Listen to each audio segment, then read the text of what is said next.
Hi guys, जय जय श्री राधे। तो दोस्तों, बहुत बहुत स्वागत है आपका हमारे इस चैनल मेरू वृंदावन धाम में। दोस्तों, पिछली वीडियो में मैंने आपको बताया था गोवर्धन के मंदिरों के बारे में, और इस वीडियो में मैं आपको बताने वाला हूँ बरसाना में आने वाले मंदिरों के इतिहास के बारे में। दोस्तों, अगर आप हमारे इस चैनल पर नए हैं तो हमारे इस चैनल को सब्सक्राइब कीजिए और बेल आइकन पर क्लिक कीजिए ताकि आने वाला हर एक नोटिफिकेशन का अपडेट आपको तुरंत मिल जाए। और अगर आप हमारे इस चैनल पर पुराने हैं तो भी आप हमारे इस चैनल को कीजिए सब्सक्राइब और वीडियो को लाइक एंड शेयर करना मत भूलिए। आपके एक लाइक और एक सब्सक्राइब से हमें वीडियोस बनाने में बहुत साहस मिलता है, और इसी तरह हम आपके लिए कई सारी इन्फॉर्मेशंस लेकर आते रहेंगे। तो दोस्तों, सबसे बड़ी बात यह है कि अगर आप इस वीडियो को देखकर मंदिरों में घूमने के लिए जाते हो तो जिस भाव से आपने इस वीडियो को देखा और जाना है, उसी भाव से आप भगवान के दर्शन अच्छे से कर सकोगे। भगवान तो बस 3 चीजों पर ही प्रसन्न होते हैं: भक्ति, प्रेम और भाव। जो जिस भाव से भगवान को कुछ समर्पित करता है, उसी भाव को भगवान स्वीकार करते हैं। और जो जिस भाव से भगवान की भक्ति करता है, उस भक्ति को भी भगवान बहुत जल्द स्वीकार करते हैं। तीसरे नंबर पर आता है प्रेम। ऐसा कहा जाता है कि प्रेम से तो भगवान भी वश में हो जाते हैं, तो इंसान क्या चीज है। चलिए दोस्तों, हम लेते हैं श्री जी का नाम और इस वीडियो को शुरू करते हैं। सबसे पहले आपको बरसाना में जाना है कीर्ति मंदिर। कीर्ति मंदिर का इतिहास वृंदावन से लगभग 42 किलोमीटर दूर स्थित है। दुनिया का एकमात्र मंदिर जहां श्री राधा रानी अपनी मां कीर्ति मैया की गोद में बैठी हुई हैं।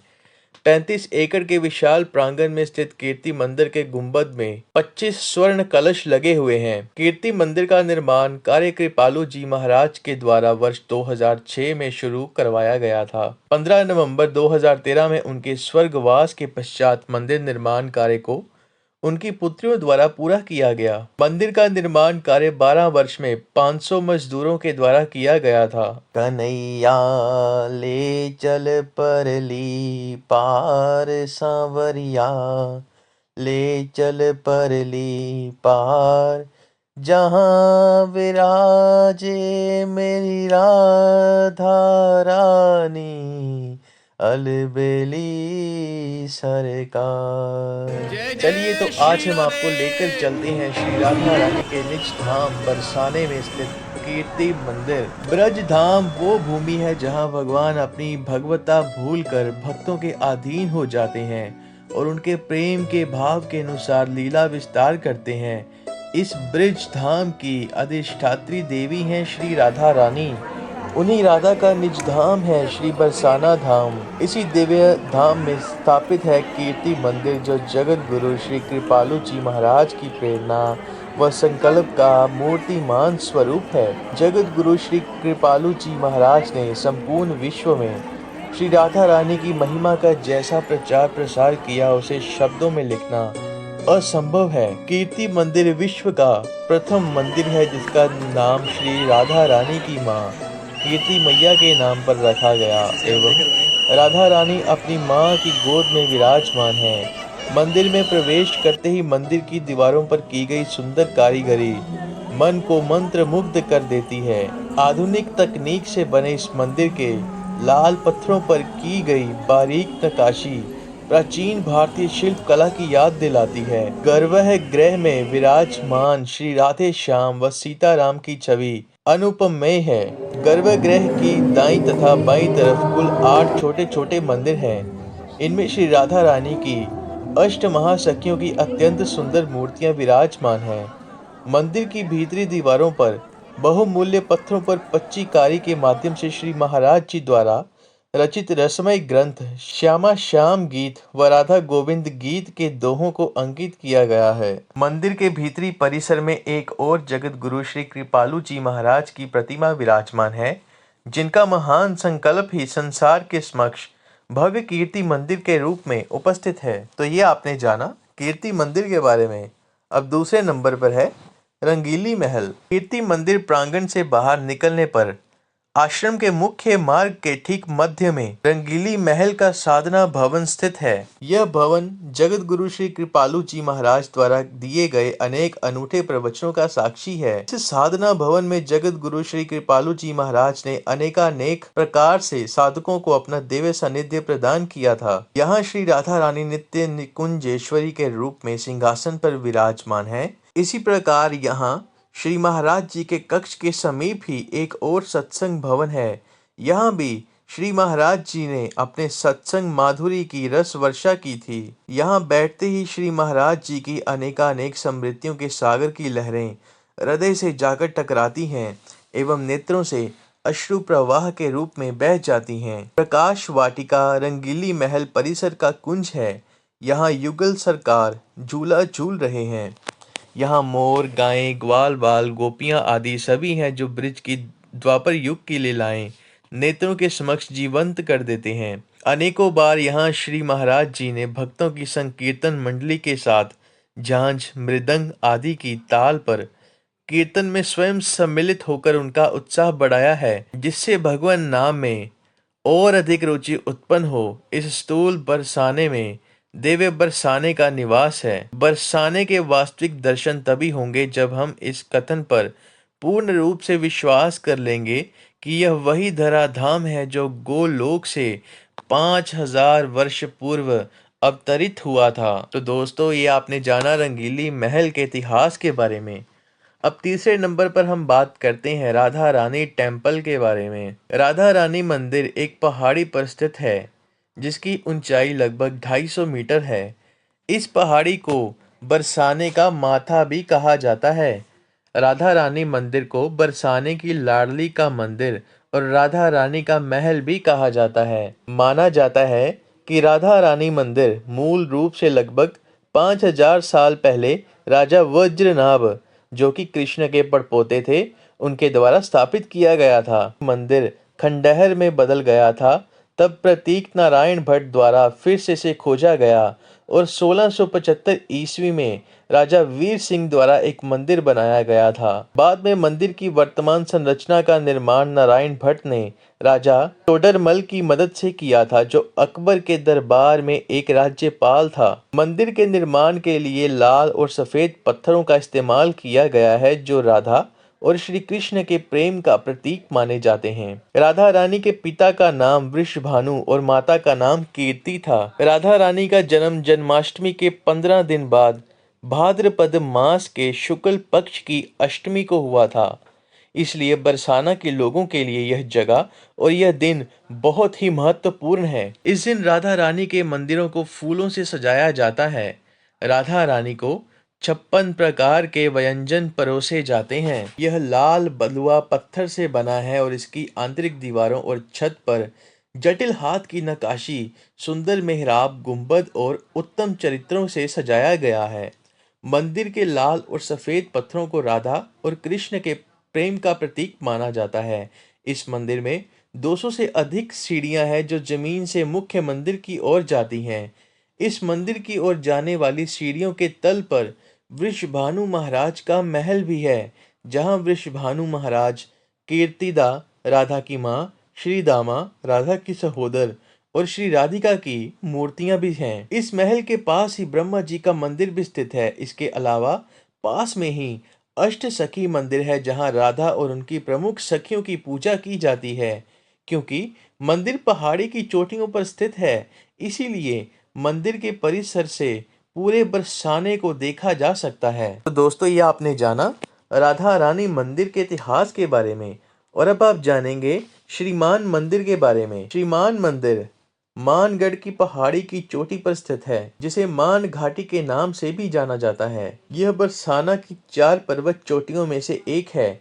मान मंदिर एक संस्था के रूप में ब्रज क्षेत्र की 5000 साल पुरानी सांस्कृतिक और आध्यात्मिक विरासत की रक्षा और स्ट्रक्चर में बहुत मेहनत कर रहा है। मान मंदिर को श्री रमेश बाबा जी महाराज के नाम से भी जाना जाता है। यह दोनों नाम एक दूसरे के पर्यायवाची हैं। मान मंदिर सेवा संस्थान श्री रमेश बाबा जी महाराज के मार्गदर्शन में ब्रजधाम को बचाने और उसकी सेवा करने के लिए काम कर रहा है। श्री मान मंदिर ने ब्रज और उसके बाहर भी भगवान के नाम को फैलाने, कुंडों और पुनर्स्थापित करने, 4000 वर्ग हेक्टेयर पर्वत भूमि की रक्षा करने और इसे आरक्षित वन क्षेत्र में परिवर्तित करने, 23,000 से अधिक गायों की रक्षा करने, ब्रज का प्रमाणिक विश्व कोश बनाने, सबसे बड़ी ब्रज 84 कोस यात्रा, राधा रानी ब्रज यात्रा का आयोजन करने जैसे अनगिनत कार्यों में महत्वपूर्ण भूमिका निभाई है। श्री रमेश बाबा जी महाराज हमेशा कहते हैं कि मान मंदिर द्वारा किए गए सभी कार्यों के पीछे की ऊर्जा, प्रेरणा और शक्ति वास्तव में श्री जी और श्री कृष्ण से आती है। यह हमारे द्वारा प्रतिदिन की जाने वाली आराधना और उपासना के कारण है। यह श्री जी के चरण कमलों पर पूर्ण निर्भरता के कारण है। दोस्तों, ये आपने जाना श्रीमान मंदिर के बारे में, और अब हम इसके बाद में जानेंगे कुशल बिहारी मंदिर के बारे में। तो दोस्तों, राजस्थान के एक राजा श्री बरसाना धाम को बहुत मानते थे। उन्होंने इस मंदिर को बनाया था। उन्होंने श्री लाडली राधा को समर्पित करने के लिए इस मंदिर का निर्माण करने का निर्णय लिया था। मंदिर के निर्माण के पूरा होने के बाद वे श्री लाडली राधा, जो कि वर्तमान में श्री राधा रानी बरसाना मंदिर में हैं, उनको कुशल विहारी मंदिर बरसाना धाम में स्थापित करना चाहते थे। उन्होंने मंदिर के आसपास छोटे कमरे बनाए जहां वे और उनके परिवार के सदस्य, मंत्री रह सकते थे। जब यह निर्माण का कार्य पूरा हो गया, श्री राधा रानी को यहाँ स्थापना करने का समय आना था। लेकिन स्थापना के एक दिन पहले श्री राधा रानी राजा को सपने में दिखाई दी और उन्होंने कहा, वह जगह जहाँ छोटा मंदिर स्थित है, यह मेरा घर है, यह नहीं है। इसीलिए राजा ने एक और बड़ा मंदिर बनवाया जहां छोटा सा मंदिर था। राजा निराश नहीं हुए। उन्होंने राधा रानी की इस इच्छा को श्री राधा की कृपा के रूप में मान लिया। इसलिए श्री राधा रानी और श्री कृष्ण उनके स्थान पर, अर्थात जहां श्री जी मंदिर है, वहीं रहने लगी जहां उनका स्थान है। तो दोस्तों, ये आपने जाना कुशल बिहारी मंदिर के बारे में, और अब आप जानेंगे दान बिहारी मंदिर का इतिहास। दोस्तों, बरसाना के सबसे पुराने मंदिरों में से एक दान बिहारी मंदिर लगभग 800 साल पुराना माना जाता है। संस्कृत में दान शब्द का अर्थ दान होता है, जबकि बिहारी शब्द भगवान श्री कृष्ण को संबोधित करने के लिए इस्तेमाल किया जाने वाला एक स्नेही शब्द है। कहानी यह है कि एक बार एक गरीब ब्राह्मण अपनी बेटी की शादी के लिए जरूरी धन जुटाने में असमर्थ था। उसने अपने दुख में श्री कृष्ण जी को याद किया। भगवान श्री कृष्ण जी ने गरीब व्यक्ति की परेशानियों को देखते हुए राधा के वजन के बराबर सोने का सामान इकट्ठा किया और उसे दान कर दिया। इस तरह श्री कृष्ण ने अपनी दिव्य दयालुता का एक और उदाहरण पेश किया। श्री धाम बरसाना में ब्रह्माचल पर्वत की 4 चोटियों में से एक दानगढ़ है, जहाँ भगवान श्री कृष्ण की दान लीलाएं हुई थी। यहाँ दानगढ़ में प्रतिदिन श्री कृष्ण और उनके मित्र गोपियों से टैक्स यानी कि कर करते थे, यानी कि उनसे टैक्स लेते थे। सूर्यदेव की पूजा के लिए दूध, मक्खन, घी आदि ले जाने के बहाने श्री राधा रानी के नेतृत्व में गोपियां रोज दानगढ़ से निकलती थीं और प्रतिदिन कृष्ण अपने ग्वाल मित्रों के साथ कर वसूलने के क्रम में गोपियों को रास्ते में रोकते थे। कृष्ण ने उन्हें रोकने के लिए संकरी खोर के संकीर्ण मार्ग को अवरुद्ध भी कर दिया था। मंदिर में आने वाले श्रद्धालु भक्त यहाँ पूजा अर्चना और भजन कीर्तन आदि के माध्यम से भगवान श्री कृष्ण और राधा रानी की कृपा प्राप्त करते हैं। भक्तों की मान्यता है कि इस मंदिर में सच्चे मन से मांगी हर इच्छा पूर्ण होती है। ये आपने जाना दान बिहारी मंदिर का इतिहास। इसके बाद आप 7वें नंबर पर जानेंगे संकरी खोर, जिसे हम पतली गली के नाम से जानते हैं। ग्वालिन दे जा हमारो दान, ओ ग्वालिन दे जा हमारो दान, इस दान के कारण छोड़ आयो मने वैकुंठ सुधाम।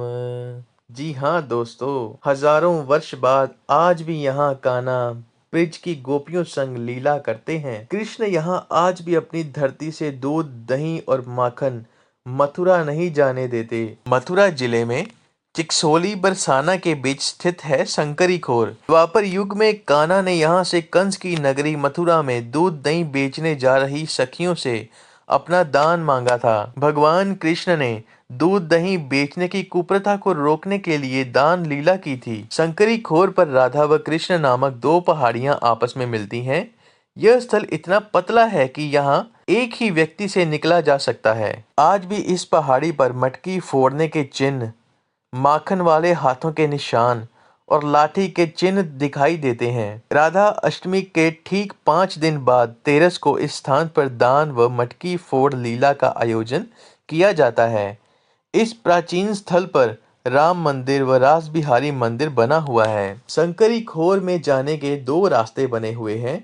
एक रास्ता बरसाने की छोटी परिक्रमा से और दूसरा चिकसोली गांव में होकर जाता है। संकरी खोर की गली में कान्हा ने चिकसोली की चित्रा सखी और उसकी अन्य सखियों से दान मांगा था। दान न देने पर कान्हा ने सभी की मटकी फोड़ दी थी। दान लीला में भगवान ने गोपियों से दान मांगा तथा चोटी बंधन लीला में भगवान की चोटी पेट से बांधकर सखियों ने उनकी पिटाई की थी। वो भी क्या दिन होंगे दोस्तों, और क्या किस्मत होगी उन लोगों की जिन्होंने उस शुभ समय में ये सब देखा। तो दोस्तों, राधिका और कुछ अन्य गोपियों ने कान्हा को एक महिला की तरह तैयार किया। उन्हें ब्लाउज, स्कर्ट और चूड़ियों से सजाया। उन्होंने उनके बालों से सिंदूर भी लगाया, उनके पैरों में पायल पहनाई और उन्हें सिर पर रखने के लिए दही का एक बर्तन भी दिया। फिर पहाड़ी की चोटी पर खड़ी ललिता ने बर्तन पर एक पत्थर फेंका जिससे वह टूट गया और कान्हा दही में भीग गए। गोपियां और सखा जोर से हंसने लगे और कान्हा बहुत शर्मिंदा महसूस कर रहे थे। अंत में गोपियों ने कान्हा से कहा, शपथ लो कि तुम फिर कभी हमारा दही चुराने की कोशिश नहीं करोगे। कान्हा ने अपने कान पकड़कर उनके पीछे दोहराया, वादा किया कि वह गोपियों को फिर से परेशान नहीं करेंगे। यह चंचल प्रसंग संकरी खोर में मनाया और याद किया जाता है, जिसमें कृष्ण की बचपन की शरारतों और उनके और गोपियों के बीच की दोस्ती की खुशी को दर्शाया गया है। तो दोस्तों, ये आपने जाना संकरी खोर के बारे में, जो कि बहुत इंटरेस्टिंग लगा मुझे भी और आपको भी लगा होगा। कमेंट सेक्शन में जरूर बताइए। लास्ट में जाएंगे राधा बाग।